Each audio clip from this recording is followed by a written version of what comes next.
Yes. Listen, giving Mr. Carter and those kids a standing ovation. That was amazing. Amazing.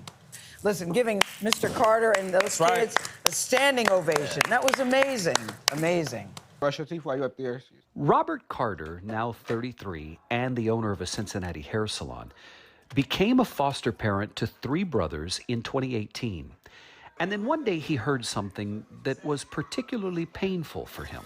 I overhear my oldest son, Robert, talking about their sisters. So I asked him, hey, you got sisters? And he's like, yeah, we have sisters. What did you think in that moment when they said, yeah, we have sisters, and they had been separated? I thought they were lying, to be honest, because no one's told me about siblings. But that obviously hit a chord with you, because you'd been separated from your siblings. Right. Now, the parallels with his own young life and those of these 5 children are striking. Robert Carter was placed in foster care at the age of 13 and not destined to be adopted. So you lived with your mom for the first 13 years? Yep. Dad too, or just mom? Just mom. What was your mom dealing with? What was she struggling with? She was a single parent of 9, and she also had alcoholism. Do you remember not eating some days? No, because we always say, I was the oldest, so I always made sure we had something to eat. I would go steal from corner stores, even if it was like chips and stuff for my siblings, because we had to eat in order to survive. Did you ever turn to drugs? No. Alcohol? No. What do you think kept you away from that? Seeing what my mom and dad went through, how it affected them, how it affected us. He's gonna pass it around. It was against that background that he sought help from the foster care agency in Cincinnati, Ohio, to find the boys' missing sisters and reunite a family. We've been through a lot, and especially me. And it's a lot of pressure being the big sibling because you have to put on a good image. And it's like, it's a lot because they look up to you. The cool thing about your dad is your dad has also been in foster care.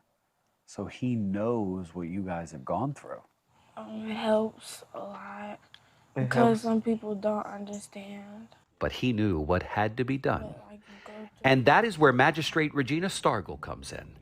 Because Robert Carter decided he wanted to adopt all 5 brothers and sisters. So I'm thinking, you made it out of the foster system. You're starting your own life. You're young. This is your chance to do you. And people are selfish, and I'm expecting him to do you. So why are you taking on the obligation of 5 kids? I'm like, convince me. You didn't really have a father figure constantly in your life. So where did you learn how to be a good parent? From not having one. From just, I give them everything I wanted, from the affection to the attention to the stuff we do together. So I just try to do everything I wanted as a child, and my dad, I do to them to make sure that they have everything I wanted and more. In court in 2020, an adorable family in waiting made the newspaper. His kids came in dressed in finery in red and black, is what I recall. And they faced Judge Stargell's scrutiny. I'm looking to see body language. How are the kids interacting with each other as well as the petitioners as the testimony's being taken? And I was like, this is the real deal. The real deal. And under her court order, a family.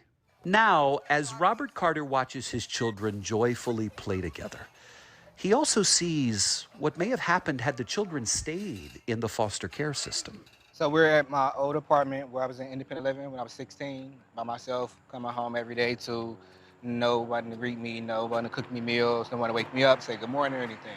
No one to welcome him home. That's what he remembers most about living in this apartment building while he finished high school. After living in 2 foster care homes, he was sent here to live on his own. It was hard. It was one of the most depressing times of my life. Something I would never want any of my kids to go through or anything like that. Can you tell me about some of those moments? I probably said it was my graduation.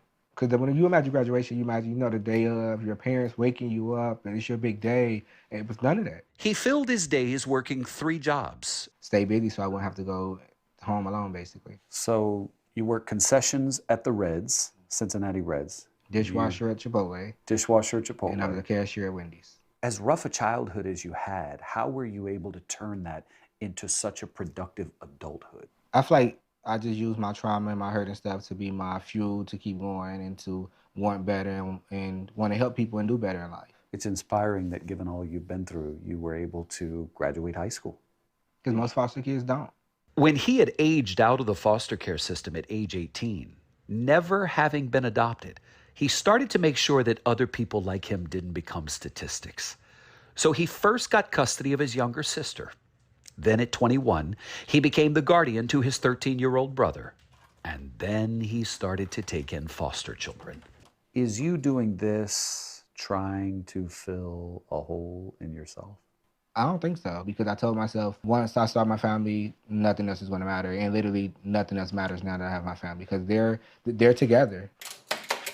Their togetherness extends to everybody pitching in at the salon, which they depend on to support their family. It's joy in everything, I feel like, when it comes to kids. Because it's a memory. It's stuff I didn't get. But listen, giving Mr. Carter and those kids a standing ovation. That was amazing. Amazing.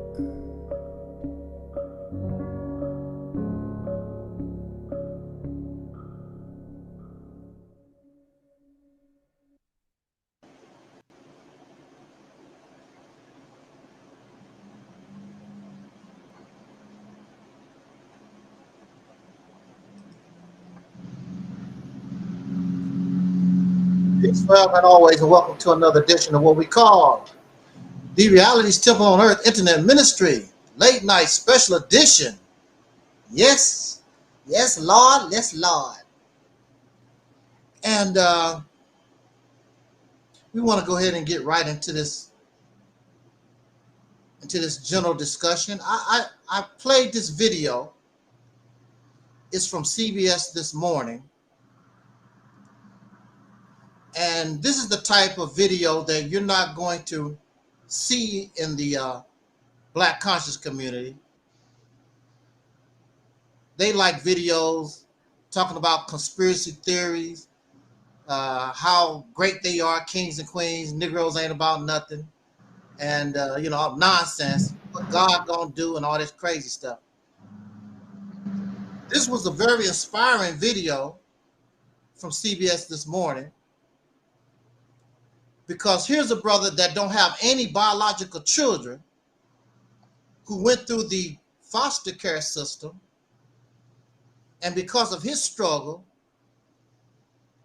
he began to adopt his own, and then he adopted other children, and now he's 33 years old with a lot of children in his house. I mean, that's a lot of sacrifice. That's a person. I want to give him a round of applause. I have to. I have to give him a round of applause. That brother, oh wow.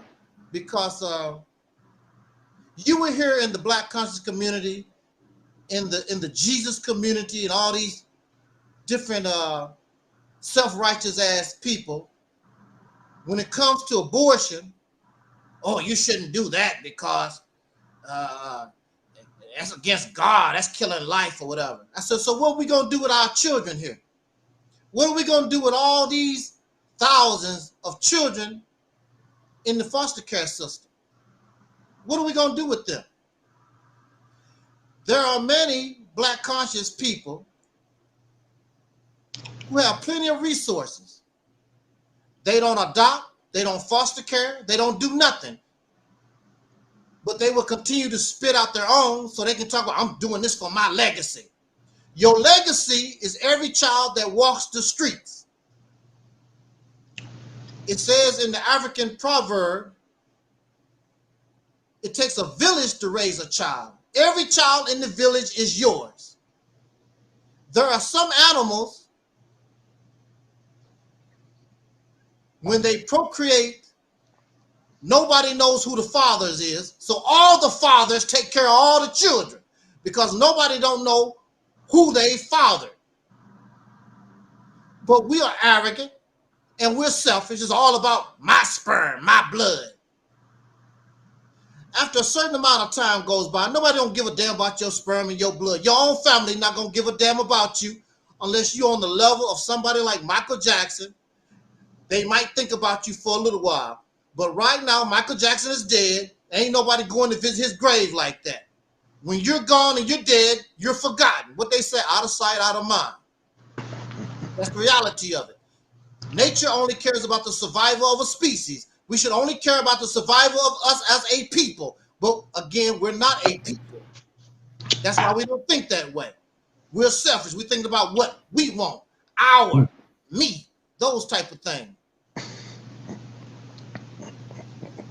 So I wanted to play this video because there are many of us that talk all this crap. You don't want abortion.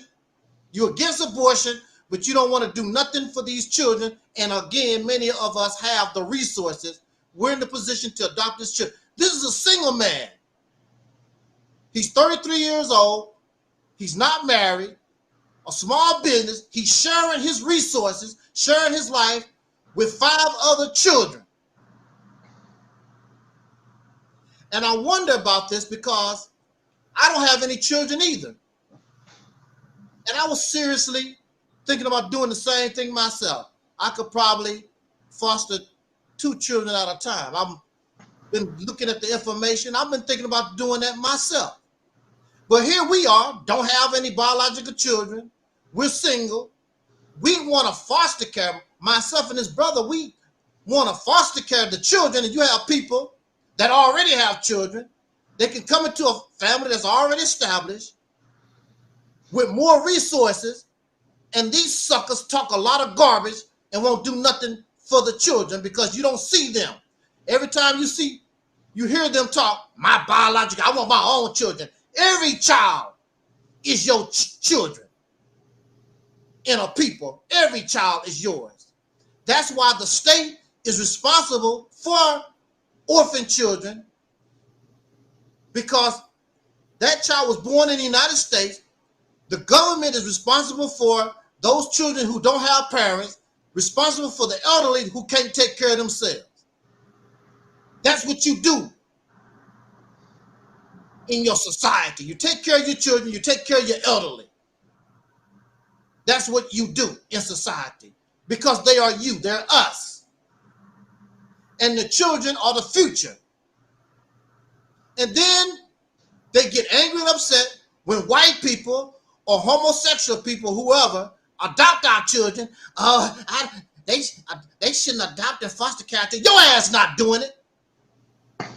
So who's supposed to do it? It's really sickening. And then when you put these suckers on Front Street, they get angry and upset. What you get angry and upset for? Because you are fake? Stop talking that crap. If you don't like something, then you need to be taking part of something, an activity that will make things better as far as you're concerned. Otherwise, you should sterilize yourself. You know you don't want to take any children. You don't want that type of responsibility. Sterilize yourself. I didn't get sterilized, but I knew what to do to avoid having children because I did not want to bring babies into this world that I did not like. And I made that decision when I was a child. When I was a child, I decided not to have children. I wasn't even in puberty. I didn't even know where children come from. You hear me, Brother Taalik?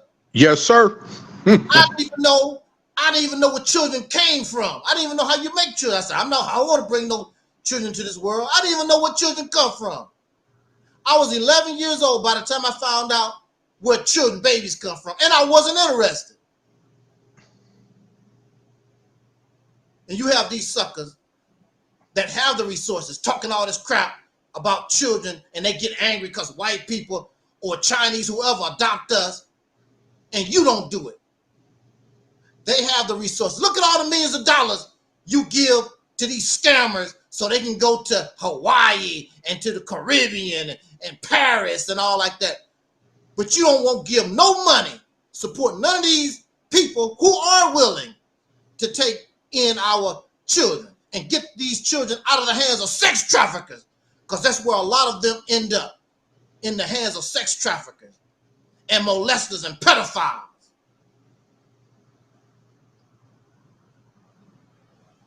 I see why they don't like Angel Snub Nub 7. Because they smile in your face They're not real. They're not real with theirs.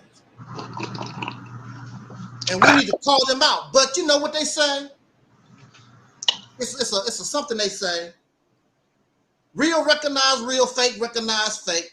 That's why there's a reason why they with these people. Because they're just as fake as these folks. How many children have Tariq Nasheed foster care or adopted? Or Sonetta? Or Young Pharaoh? Or any of these, the Moore Science Temple? They're not taking in our babies. They're not taking in our children.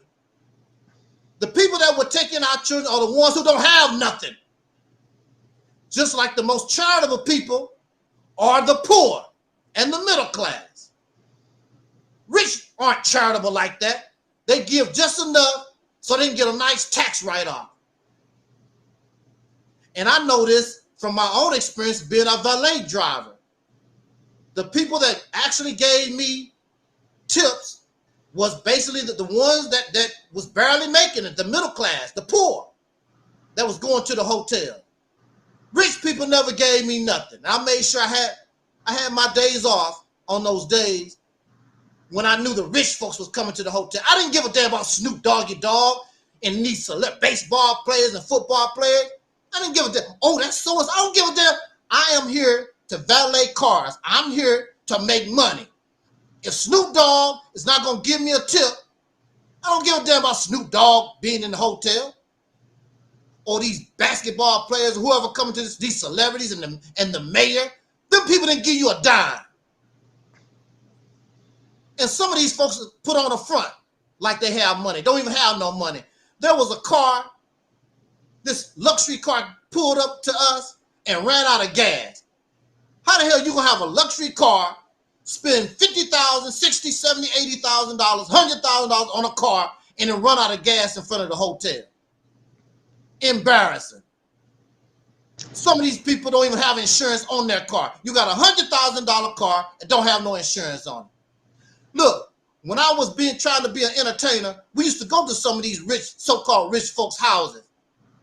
These mansions look all pretty on the outside. They don't keep the grass and things cut the way it's supposed to. You go inside the mansion, and it's a mess. And then they'll tell you, talk about, oh, I'm rebuilding. What they call it? I'm refurbishing the house, whatever they call it. I forgot, restoring the house. No, nigga, you can't afford to be here.